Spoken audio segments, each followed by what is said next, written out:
Last night, before going to sleep, I picked up my phone just to take a quick look. When I noticed, 40 minutes had passed.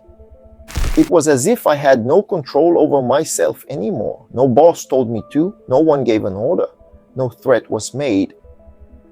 I did what millions of people do almost unconsciously every single day. This gesture, which seemed so small, so harmless, was described with terrifying precision more than 70 years ago by a writer named Aldous Huxley. And while everyone was paying attention to George Orwell, the guy who said we'd be controlled through fear, surveillance, and censorship, Huxley warned the opposite, that no one would need to force us, that we would surrender willingly, that they would control us through pleasure, and that we would thank them for it.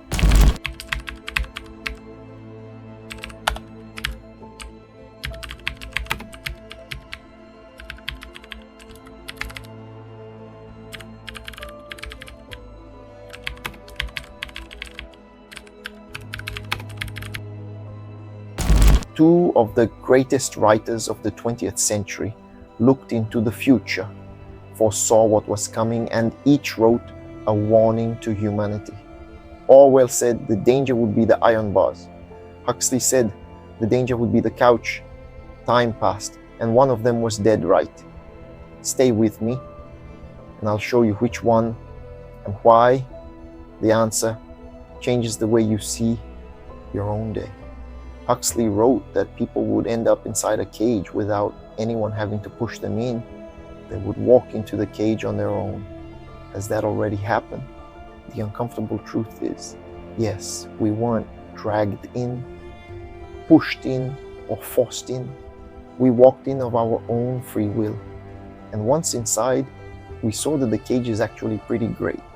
It has Wi-Fi, Netflix, and air conditioning.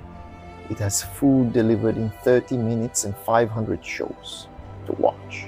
And that is exactly why it works.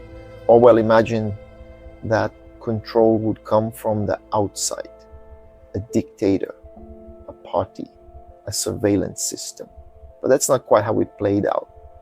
Moving from 1949, when the book was written, to today, time has revealed that control doesn't come from the outside. It comes from within, and it comes wrapped in something we call freedom, which makes it far worse than anything they imagined back then.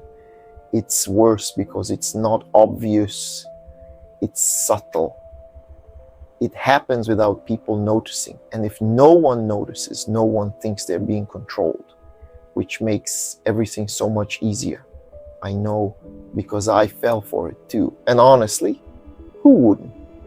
Who doesn't love having hundreds of movies available on the TV, ordering food through an app, and having access to all the world's information in the palm of their hand? In 1985, a man named Neil Postman wrote a book called Amusing Ourselves to Death. The central argument is brutal and direct. Orwell was afraid someone would take away our freedom, while Huxley was afraid we wouldn't need it anymore.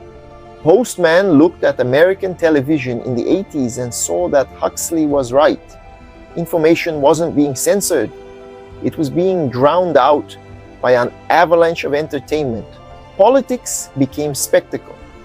News became a competition for attention. Now think about what we live with today. What Postman saw on a television set in the living room, we carry in our pockets, multiplied by 10, by 100, maybe even by 1,000. It's no longer a screen fixed on a wall. It's a screen in your pocket 24 hours a day, powered by an algorithm that knows you better than you know yourself. And the goal of that screen is not to inform you. The goal is to keep you staring at it for as long as possible. If people are constantly being distracted by a screen, there's no longer any need to silence or control them. We open our phones, scroll the feed, skim 3 headlines, watch 2 clips, and walk away thinking we understood the world. But we understood nothing. Every day we consume fragments, scraps of information, and in doing so, genuine depth becomes increasingly rare. But there is a deeper layer, and to get there, I need to talk about a philosopher most people have never heard of, Herbert Marcuse. Marcuse wrote One-Dimensional Man in the 60s and made a distinction that once you understand it, you can never unsee. The difference between real needs and false needs. Let me give you some examples. Real needs: food, sleep, shelter, meaningful human connection, some degree of autonomy over your own life.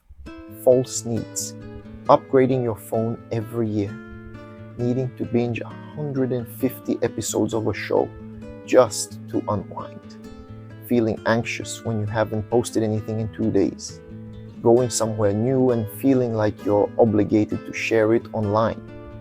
I think the difference is pretty clear. And here's the trick. A false need doesn't feel false.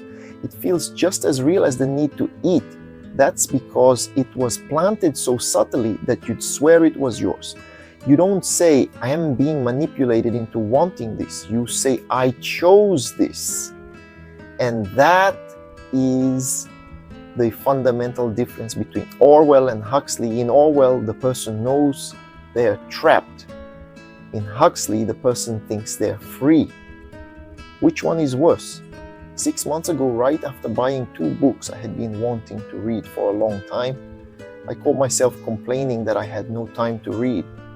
The funny thing is that while I was complaining, my phone was right there in my hand, and I was mindlessly scrolling through Instagram for what felt like the 1000th time that day. Then it hit me. I decided to check how much time I was actually spending on my phone. I pulled up the screen time report, 2 hours and 48 minutes. And that was just that one day. I did the math and landed on 19 hours and 36 minutes spent every week staring at my phone screen. I wasn't out of time. I was busy feeding my false needs. I had the time. I just wasn't prioritizing what I actually wanted. It felt like I was being controlled because I wanted to read those books, but the pull of the phone was stronger. It felt like a genuinely vital need in that moment. And all of this leads to an image that, once you understand it, will change the way you see your own daily life. Imagine a cage, but not an iron cage and dark, cold, the kind of image that comes to mind when you think of prison.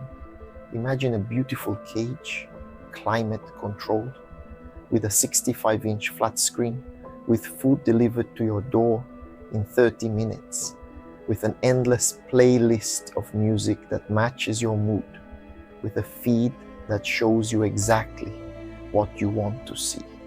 Now imagine the door of that cage is wide open, no lock, no guard. You can leave whenever you want, but you don't leave. Not because anyone is stopping you, but because out there, there's no Wi-Fi.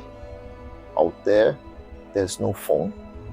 Out there, you have to decide where to go with no one guiding you. Out there, it's quiet. And you can no longer stand the quiet. Erich Fromm, a psychoanalyst who fled Nazi Germany and wrote Escape from Freedom, had a name for this, the escape from freedom. The idea is that real freedom comes with a weight most people don't want to carry. The responsibility of deciding who you are with no one telling you, and when that weight gets too heavy, we look for something to take the decision out of our hands. An algorithm, a trend, a feed. The comfortable cage works because it solves that problem. Inside it, you don't have to make real choices. The options are already selected for you. You scroll, click, consume, repeat, and you call that my choice.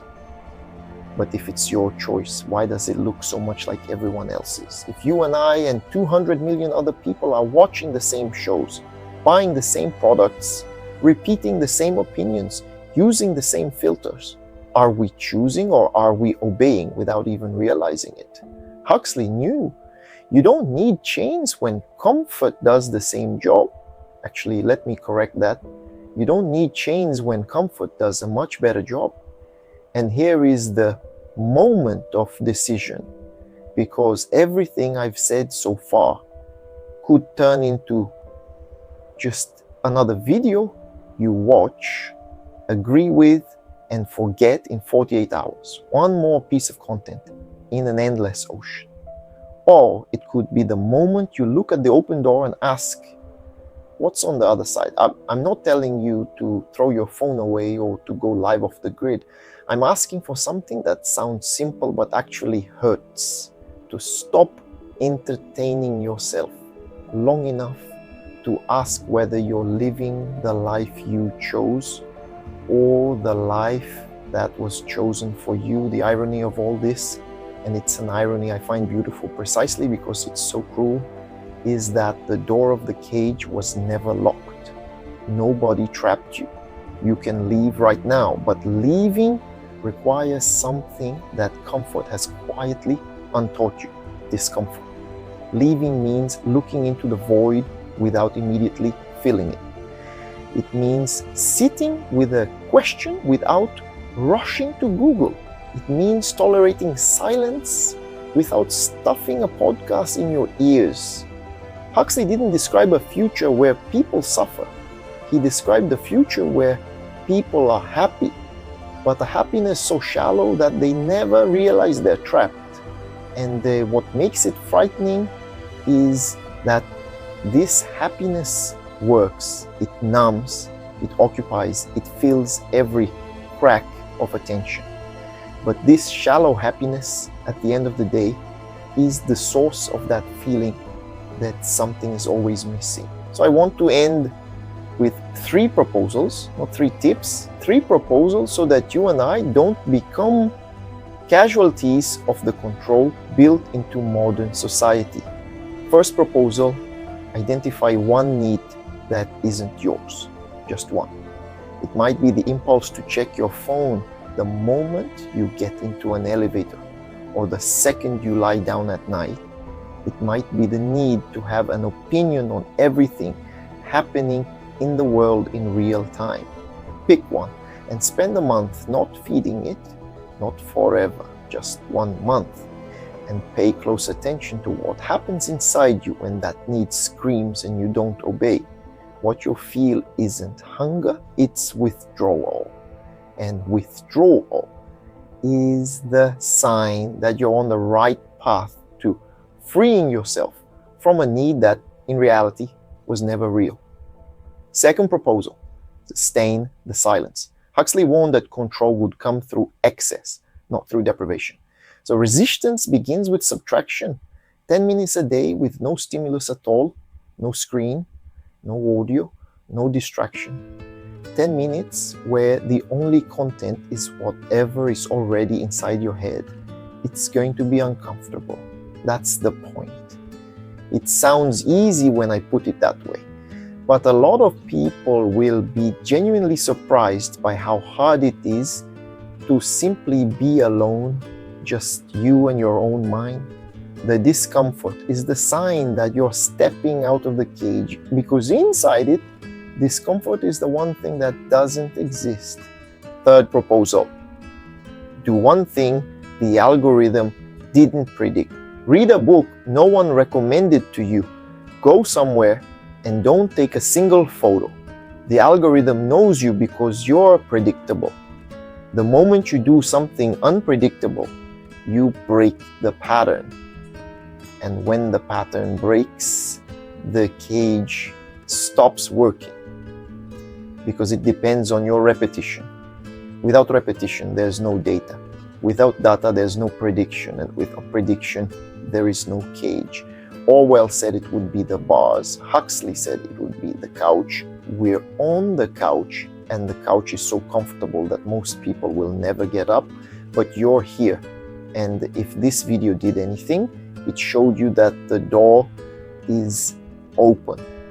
Now it's up to you. Leave a like if you enjoyed this, and feel free to leave a comment. You're always welcome here. My name is Kobe. See you next time.